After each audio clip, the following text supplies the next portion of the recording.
What's up, bankers? Hello, bankers. How is everybody doing? How are you doing? We are coming in for a special episode reacting instant reactions to the F-175 event at the O2 Arena, dude. Instant reaction? I liked it more than I thought I would. Me too. I liked it. I was ready for it. What a great time that was, honestly. I mean, it dragged a little long, a little bit. Some of the guests, some of the musical guests, I thought were very questionable. If you're trying to avoid the accusation of British bias, then bringing in Robbie Williams' old band. Yeah, they didn't even have him, did they? Well, yeah, because he's not in the band. He left. It was like when Harry Styles left, and then if One Direction, it's like NSYNC kept doing stuff without Justin Timberlake. This is what I've come to learn that happened with this thing. But you end with like an 8-minute thing of this band that I had to look him up on Wikipedia. It's like I barely even know who Robbie. Like they forced 2 movies down my throat with Robbie Williams, and I'm like, I do have a friend in Better Man. Shout out to Fraser. Shout out to Fraser, friend and fan of the pod, dude. Yeah, I mean, Joanna made me watch the Robbie Williams documentary. She's like, this is important, and I was like, who is this guy? Why do I care about this guy? He did, I think, date Jerry Halliwell. Whoa, yeah. So good thing he wasn't there, dude. Oh my God, there's so much. Site. There was so much to cover. There was so many like memeable moments. The whole also thing. Machine Gun Kelly. Can someone explain? I get that he's a popular musician, but like, this is no shade on him. But who the fuck listens to him? An amazing question. He was a rapper, right? Then I think like Eminem like ended his rap career. Like he went at Eminem, and Eminem just absolutely was like, nah. That's right. He did this song called, I think it was called Kill Shot, where he just like, he was like 80-year-old me, 80-year-old, like 20-year-old you is worse than 80-year-old me. Like it was just like, or I'd rather be 80-year-old me than 20-year-old you. Like even me at my old washed ass age is better than you. It was so good. Well, I didn't even know it was Machine Gun Kelly. I'm like, who is this guy? There was such like a lack of pomp and circumstance around the musical artist. But okay, wait. Let's not get too distracted by them because we need to like, dude. First off, Jack Whitehall. I didn't know who the fuck he was. I mean, I've known that he's a guy, that he's a British stand-up comedian, but he was amazing. I mean, yeah, he won me over immediately. I was like, who the fuck is... Oh, another guy I don't know who the fuck he is. And I was like, okay, he's doing it. He could have gone a little harder, honestly. He could have gone a little... I know it's a corporate event. Yeah, but I was shocked that he was going as hard as he went. Yeah, he immediately, first thing, oh, Max, happy to be here, I can see. And like, immediately went at Max. That was amazing. Played in that Max didn't want to be there, then went right to the George beef. Yep. And then went right to Martin Brundle. Dude, he said, like, oh, this... yeah, right. He's like, oh, this guy gets it. This guy gets it. Like, okay, so Max doesn't want to be here. Mm-hmm. The beef with George Russell, Charles is hot, and Martin Brundle is the best. Like, these are all the beats. And ironically talking about how awesome James Vowles is. Like bigging up James Vowles in a way that's like obviously a joke. At one point he said something about a James Vowles freak off. I was like, this is incredible. Right. He was like he was ironically praising James Vowles. Yeah, well he was like James Vowles, obviously the most exciting man that's ever walked the earth. James the Riz Master. Vowles. Yeah, he said something about Riz at one point. It was amazing. He must have heard that James was like walking out by himself, and he was like, "Oh my God, this guy, Yeah. You know what it is? It's like he has more Riz than Io Komatsu maybe, or like Mike Crack. Uh-huh. So he thinks Like he's like he has more riz than the average nerd. Sure. So therefore he thinks that he should fucking walk out like Lil Yachty. Like that was crazy that he walked out. Like why? solo. Just like full runway catwalk. I mean, that was a big ass stage, and he was like, "No car, just me.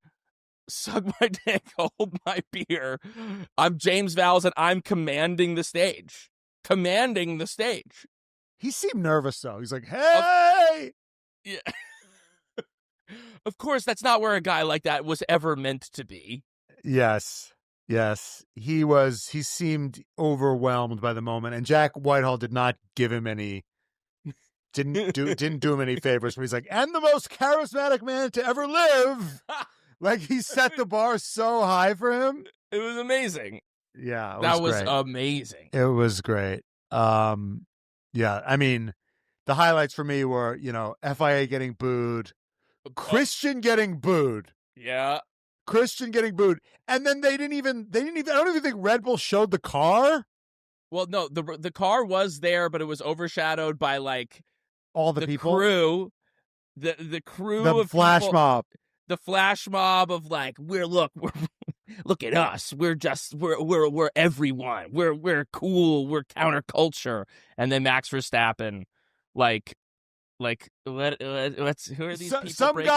Some guy touched Max Verstappen, was like, "Here's our guy," and Max Verstappen looked behind him like, "Who dared touch me?" This was not like some guy got caught up in the moment, right? Right. And grabbed him, like touched him, and Max was like, "What the? Who touched me?" And then, but the Red Bull drivers didn't even speak. It was so interesting, like how each team kind of chose to handle. That's why I loved it. That's why I loved it, because it was, you know what it was? Instead of Formula One, it was like Formula Marketing. Like but it was spec. Each team had the same tools. Right. How are you marketing your team? It was like, who has the best marketing department? And that's what I love. And they each had the stage, the giant stage. They each had the TV screen in the back, and they had that giant fucking obelisk turned sideways that I thought was going to crush everybody. I was like, walk faster, guys. Walk faster. It's going to crush you. So, yeah, no, they all had the same sort of, and then, they each kind of went steak. At first, I was like, this is weird with the drums, but I was like, at least they took a risk. They did it big. They did it big. They put a lot of money behind that thing. But I love their whole, like, mentality was just like, tomorrow's a new day. Like, yeah, tomorrow's a new day. Like, don't even worry about yesterday. Like, I love that. They used Bortoletto. They were like, Bortoletto was like, I had an interesting and long journey towards here, but we don't look at the past. Yeah. We're just looking at the future. Hulkenberg was like, we've got a lot of work to do. I was like, yeah. Like, that's a tough branding exercise. And then Williams was all like, that was then. Yeah. And they were like, this is now. And I was like, what are they going to show? And they didn't show anything. They just, here's the car. And I was like, because they don't have any, they haven't done shit recently. I loved, like, just getting to see how each team saw itself and wanted to project itself to the world. I mean, Aston Martin being like with that weird 007 thing, and then the two guys showing up with the suits and the helmets. I was like, loving that. And then the Alpine DJ, who turns out to be a big fucking deal. I mean, I thought I was like, who hired Mika Hakkinen to DJ this fucking set? Yeah. What is it with European people and the fucking house music? What is it with those people? I don't. It's like, I think that maybe I'm curious, because it's like maybe they all speak different language. It's like in Europe, everyone's speaking different languages. So if you're traveling around Europe, you want to go to like a concert, you got to go see some instrumentals. You got to just go see some. And there's like not that shit. But it's also this thing where it's just like, there's not music, the great musicians aren't coming from like Norway and Sweden and Denmark, so they have to use technology. You know what I mean? Like, well, all their best DJ, like Amsterdam's guy is what's his face? Not Amsterdam. Tiesto. It's Tiesto. It's Right. no, not Tiesto. It's Yeah, it's who's Tiesto. the Tiesto's Tiesto. right. It's all they love their house music. Yeah, because it's like it's on some level they're just not musically, they haven't been musically inclined since Bach and since the classicals, so they have to use their computer to make something like, that has some beat to it. Wow. This is That's my interpretation. All right, but okay, we got sidetracked there. Okay. I mean, all the liveries were just like the same except for V-carb. V-carb. That Killed it. I've been saying I will say it's just a ripoff of that Japanese livery that they did. Right. The Red Bull, which I thought was the best livery of all time. And they just were like, let's put it on the Red Bull. Let's put it on the V-carb car. And it was awesome. I loved it. Yes. With the red and white and yellow. It was such a beautiful fucking livery. And it was the only one that was new. Yeah. Alpine looked a little different. They had the pinks and the blues were a little different, but other than that, everyone looked the same. Yeah, they were all going for there was this kind of gradient shift. It was like one color fading into another color. The silver of the Mercedes kind of like slightly going into the black as opposed to like hard lines. That was a theme that I saw that was new. But no, none of them were new. But dude, this guy Haas looked a little new. Haas looked a bit new. Haas had the white side with the black. Usually it's like, I think, black shell with the white wording. It was inverted, which I liked. I thought Haas was a lot different, the livery. Right. And I loved how Haas was like, because they know Cadillac's coming. So they're like, we got to lean into we're actually an American team. And then that country singer, American as fuck, being like, we're American. We're American, motherfucker. Haas. And then they have all these highlights. And I'm like, wow, no Gunther, 10 years, Erasure. No Gunther. Gunther is like, this is short. This is incomplete history. They were like, 10 years ago, Gene Haas did something brave. And I'm like, no. 10 years ago, Gunther Steiner convinced Gene Haas to do something brave. That's what happened 10 years ago. I mean, you're kind of shooting yourself in the foot. I mean, if you want to get rid of Gunther, fine, but it's like McLaren. Yeah. They don't the McLaren family doesn't own McLaren anymore, so let's get rid of them. Right. Or Frank Williams doesn't own the fucking team. The Williams family does not own that team anymore. Not an ounce. But they lean into the history, which is Frank Williams, right? So I don't know why they would cut that off. Just it's like spite and it's stupid. Obviously that's why they cut it off, because they're like, Gunther who? Never heard of her. No, but dude, the guy who was making the jokes about Yuki, who was on stage with him, making Yuki short jokes. Luckily he was short too. He was making fun of himself. He made a joke about his forehead. Right. And he was kind of making jokes at both of them, but dude, I was like, you watch your mouth, you watch your tongue talking about Yuki like that. I was also like, maybe I'm stupid but who was that guy? He was doing a lot of heavy lifting for V-carb. No, it was it was like Steak's got the drums, Aston Martin's got, 007, and we hired this artist, and then we got this guy who's coming in with the jokes. Yeah. And he's doing this Billy on the Street thing. Right. And I'm just like, my judgment is clouded, Brian, because I was like, why didn't they just get us to? They felt like appropriation. Yeah. Like asking people on the street about Formula One is like kind of our thing. Right, it's kind of our thing. Or just get Billy Eichner or get a real guy to do it. I never heard of that guy. But... They were playing on this. They were playing on the no one knows what the team name is called.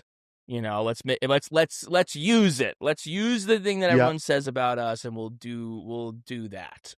Whereas some of the teams don't have such a kind of like sense of humor, ability to take the joke, laugh at themselves. Exactly. Yeah. Yeah, they went the comedy route, which was interesting. Right. It was the only team to go to the comedy route. Yeah, you know what everyone's, all these guys have learned. They've all taken a note from the Lewis Hamilton playbook, which is like, you get up there, someone asks you a question, you don't answer the question, you acknowledge the crowd. Hello, Got everyone. so annoying. It got so annoying to watch that. But then they're all doing it. First of all, just want to say hey, thank you and hello to everybody. It's just like, all right, enough. We've all done it. Just let Lewis do it at the end, and then we'll be actually happy here. You know who actually ironically did it the smoothest, who did it in a different way that I was like, thank God, was Oscar Piastri. I was like, oh, he totally forgot to do the thing that everyone was doing. Uh-huh. What did he do? Brundle asked him like how he's feeling. He's like, I'm very excited to be here, blah, blah, blah. And he's going, and I'm excited for the season. And, and he answered the question and he goes, and of course, I'm excited to be here with all of you. And then he finished with them.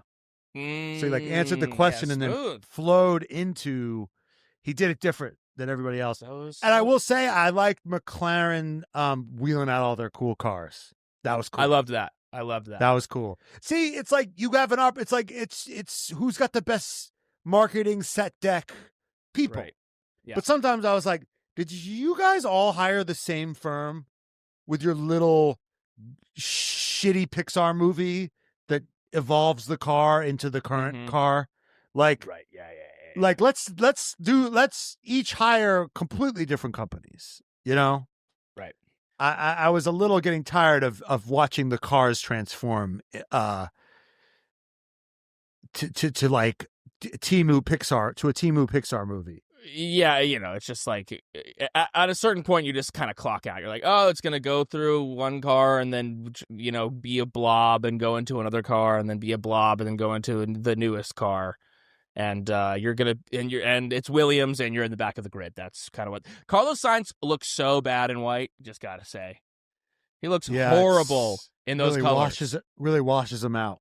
It's really tough. It is tough. Red just hits, dude. Red just hits. Yeah, I mean, who would look good in that, like, white?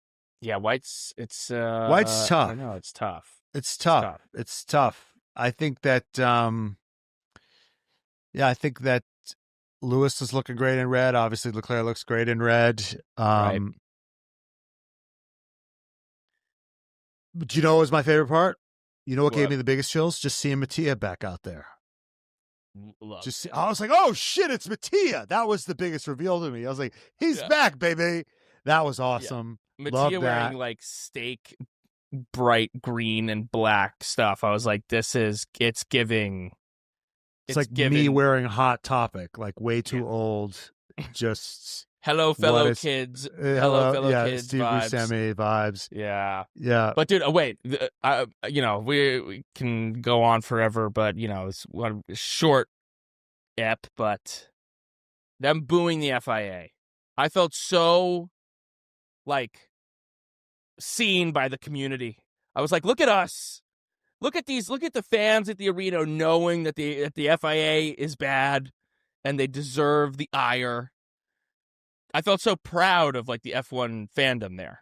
Yeah. Yeah, it did feel good. Felt like it's amazing. It's amazing that how much resistance that MBS can conjure. Yeah, it's astounding. Well, and then like the Gordon Ramsay moment. Oh, he killed it. He killed it. He was like, let the kids play, baby. Let them play. And then he cursing on the broadcast. Yes. That also there was a moment where he was talking to Lando, and they like dropped the mic in frame because they were like, "What's it like? With Drive to Survive, everyone being all up in your thing?" And he like hit the thing away, and he went and he said, "Wankers." They cut out his mic, but he said "wankers," and then he was like, "Don't curse." I wonder. I'm like, well, I'm like, I'm genuinely curious. Does this qualify as a swearing that Lando could get dinged for? Well, it's not an FIA event. I guess not. It's not the an FIA event. Right, but so they're poking the bear. They're poking the bear, and people booing. Yeah. people booing at the FIA. Yep. That is not going to chasten him. He's gonna snap back harder. Like when Christian got booed, Yeah. you could tell it hurt. Yes. He was like, he felt that. He was like, he acknowledged it. yeah. Well, he was like, well, great to be here anyway. Yeah. Still, you can't kill my vibe. I'm still here and I'm still happy to be here. Yep. And yes, I am happy to be here. And it's like, I don't know. What did they expect? Why did they have him? I mean, he's got more charisma than James Vowles, but he's, such a controversial Then they figure don't talk to the drivers. That's what I was like. Goes out there, waxes poetic, and then the drivers come out and they don't ask the drivers any questions. You don't ask Liam Lawson in his first kind of like public thing. Yeah, let's just have your most controversial person speak for your brand. I just didn't really get it. I didn't get it at all. I was like, it's bizarre. From a marketing standpoint, like, yep, he's in hell right now from a PR perspective. So let's have him. That must have maybe been his call. Like, I need to just get out here and like, we need to power through this. And eventually people will get used to me and it will move on. But the more that I hide, like, because last year he was like, okay, I got to keep a low profile. Maybe this year he's like, no, fuck this. Right. I'm just going to like, by exposure, they're just going to get used to me. And then maybe they'll boo the first 10 times. Yeah. But eventually they won't. Yeah. They'll stop. They're going to, Christian's going to flood the zone, baby. That's right. He's got to flood the zone. Who else got booed? Max got booed a bit. Lance Stroll, I think, got booed a little bit. It was hard to hear. I think there was like a smattering of boos for George Russell at some point. It's so tough. Even James Whitehall being like, "Who could hate George Russell? I mean, come on, look at him." Yeah. No, that was way better than I thought it was going to be. I had a great time. It was awesome. Everybody was hating it. I'm like, okay, so what else are you doing? Whitehall saying like, I know the purists are gonna hate this, but whatever. Like he gets it. We gotta get him on the pod, dude. Yeah, we do. He killed that. I do wonder like what that process was like. Who my wife is thinking about when I'm making love to her. Who I'm thinking about when I make love to her. Though I will say the Charles Leclerc being hot jokes. We gotta move past. We gotta find something else to mine Charles Leclerc with. Dude, when he was in the wide shot, when they were all standing there and Charles Leclerc was just randomly in the shot, and he was just sitting there awkwardly pouring himself water, like, what do I do with my hands vibes? Right. Like, right. I was loving that. He was so awkward. Yeah. And he's so uncomfortable with being called hot. You could tell. Yeah. I mean, he really doesn't know it too. He hates it. It's really tough for him. It must be so awful being him. But because it's like I know it's women, but it's guys too. It's like men are obsessed with Charles Leclerc in a way that is like, you know what I mean? Like for years there was like every guy thought that Ryan Reynolds was the hottest guy ever, and women were like, I don't really like. You guys think he's hotter than we do, honestly, because like guys just were like, "Oh, Ryan Reynolds is awesome. I love Ryan Reynolds." Right. Beyond this is before, obviously, everything's happening now, but whatever. That's beside the point. We're not discussing that case here. But there was like a vibe that men were obsessed with Ryan Reynolds even more than women were. I was never obsessed with him. I wasn't either. I wasn't necessarily on that train, but this was like a bro who was in a fraternity was like, Ryan Reynolds is the hottest, coolest guy ever, dude. Like I was crush on Ryan Reynolds. I was more like, and I'm not above having a man crush on a guy when I was 16. Like when I saw Troy, I was like, Jesus Christ. Yeah. This is the speaking of F1, this is the most handsome, like on the nose handsome. Like I feel like guys fall for guys who are like on the nose handsome. Like Tom Brady, on the nose, just fucking handsome. Right, which is what Charles Leclerc is as well. And then they're like dumbfounded why they find Adam Driver and Pete Davidson hot. They're like, why? Oh, get it! Yeah. It's not Charles Leclerc. But I just think there's a vibe, especially I think men can be just like so aggressive with it. Like he can like look at me, he's like, "Oh my god, I think about you while I'm fucking my wife." Yes, like there you are, Charlotte, like right down the barrel, like to his face.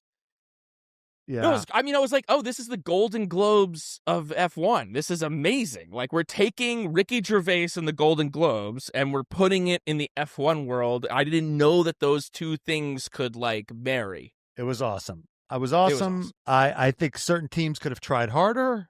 Definitely. I think a few teams maybe mailed it in. All right, let's do best and worst, and then we'll be done. So best livery was obviously V-Carb. Yep. Best overall, it's between, I would say maybe McLaren. I just loved seeing all the cars out there. Yeah. It was like, hey, why don't we do the thing that everybody's doing digitally? Why don't we do it literally? Yep. Why don't we just like, we have all the cars. Why don't we just wheel them out? Yep. And, have it be a literal progression. In terms of performances, I mean, hated the DJ, hated it. I was like, whoa, that was the worst. Yep. Oh, fuck, take that was pretty bad. I mean, the guys seemed off key. Were they not off key, Brian? I was just like, what's happening? It's just too, sometimes it's just too British. And that's, I would just say what it is. I will Alpine acknowledge was when the things are worst. too American, but I would say Alpine was the worst.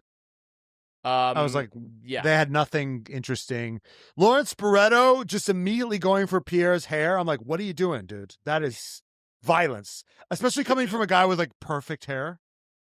Right. So Pierre, you shaved your head. What's that about, huh? And he's like, just trying out a new look. Like, dude, he got plugs. Just leave it alone. What are you doing?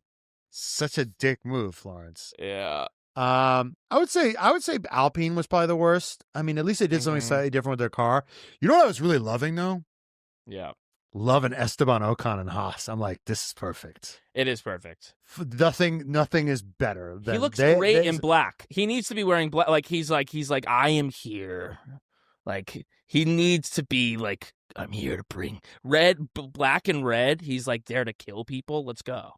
And he Ollie always feels Behrman like the does outsider. not. Those are not Ollie Behrman's colors. No, he see Esteban Ocon like feels like he has that Haas chip on his shoulder all the time. Now he's finally there, so it like makes sense, that chip. Yeah, he's finally where he's found a place that spiritually matches what's in his soul. Yes, so I'm actually, Brian. Mm-hmm. Rooting for Esteban Ocon this year? I think I'm pulling. Let's go this year. I am time to turn the tides. I am ready for him to rip this kid's face off. Who's just like, ooh, hey, I'm here. I'm Ollie Behrman. I'm so excited. What is his accent? I don't know. Ollie Behrman's accent. It's like, where are you from, dude? It's Frankenstein. Okay, we can take this away from the F1 75 event is that it was so effective. It's going to make Matt root for Esteban Ocon this year. Aggressively, dude. Aggressively rooting for him. I like it. Brian, am I wrong? No. That just hit me when I was watching it. That's my first big change this year. Your new Zag. I am a Esteban Ocon fan. Because he got what he deserved, and now he is in this purgatory. And I want to see him show out. He's finally in sync. Yes. All right. F1 75. I'm giving it. If I had to give it a grade, I'd give it a B+. Yeah, I was going to give it a 7. 7 out of 10. Yep. I was loving it. I was loving all the pageantry. It was great. Perfect. Beautiful. Okay, Venkas. I could have used more drums. More different performances. Yes. Like, I was like, I wanted to see dancers. I wanted to see trapeze artists. I wanted to see different... I would have enjoyed seeing people in the crowd a bit more. I wanted to see, like, a dancer next to Flavio Briatore, like, doing a whole thing. A little bit more audience participation. Well, if Steak brought drummers, someone else should have brought another kind of art. Like, it's like everybody should have brought different shit, different performers. I like that Aston Martin brought the violinists. Right. Like, bring something. Bring a Yeah, different... no, Aston Martin had a dynamic showing. They were probably one of my faves. They did something unique. They went for it. They went for it. They cut to Lawrence Stroll, and Lawrence was like, Yeah. This is not enthused. What I paid for? Okay. Yeah. Yeah. All right. All right, Fankas. This was a special instant reactions, raw thoughts. We'll catch you next time. Goodbye, Vankas.